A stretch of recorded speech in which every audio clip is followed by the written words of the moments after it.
இன்றைய நித்திய வார்த்தை பிலிப்பியர் 4:13 சொல்லுகிறது, என்னை பலப்படுத்துகிற கிறிஸ்துவினாலே எல்லாவற்றையும் செய்ய எனக்கு பலன் உண்டு. என் அன்பு தேவ பிள்ளைய, எல்லாவற்றையும் செய்ய நமக்கு பலன் உண்டு. ஏன்னா தேவன் உன் கூட இருக்கிறாரப்பா. நம்ம சோர்ந்து போறோம், நிறைய நேரங்கள்ல தகைத்து போறோம். ஆனா கர்த்தர் சொல்லுகிறார், அவர் சொல்ற வசனம் பாருங்க, என்னை பலப்படுத்துகிற கிறிஸ்துவினாலே எல்லாவற்றையும் செய்ய எனக்கு பலன் உண்டா. அந்த நம்பிக்கை உங்களுக்குள்ள இருக்கும். என்னால் இதை செய்ய முடியல, பலவீனம் வந்துடுச்சு, பணம் இல்லை, என்னால் இதை செய்ய முடியல, ஊழியம் செய்ய முடியல, எனக்கு கூட ஆள் இல்லை.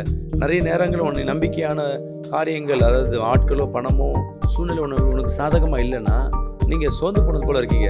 ஆனால் கர்த்தர் உனக்கு ஜீவனை கொடுத்துருக்காரு. கொஞ்சம் கவனிங்க, கர்த்தர் உனக்கு ஜீவனை கொடுத்துருக்காரு. இன்னைக்கு யோசிங்க, இருக்கிற பலத்தோடு கர்த்தர் என் கூட இருக்கிறான்னு இன்னைக்கு எல்லா காரியத்தையும் நடத்தி பாருங்க. தேவனோடு இருக்கிறத நீங்கள் பார்க்க முடியும். என் அன்பு தேவ பிள்ளைய, எல்லாவற்றையும் செய்ய எனக்கு பலன் உண்டு. தாவீது உங்களுக்கே தெரியும்.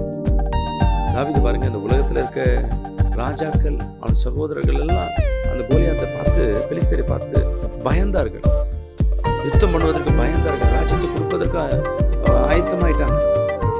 ஆனா பாருங்க, தாவீது ஒரு ஆள் ஆடு மேய்க்கிறவன் அந்த ராஜ்யத்தை காப்பாற்ற வேண்டும் என்று அவன் முயற்சி வரைக்கும் அவனுக்கு ஏற்பட்டது தடை தான்.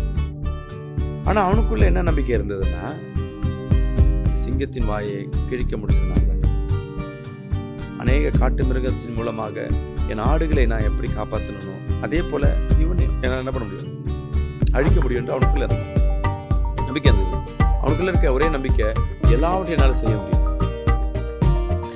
நம்பு தேவப்பிள்ளைய, தாவீது அன்னைக்கு முயற்சி எடுத்தான், ராஜ்யத்தை வென்றான்.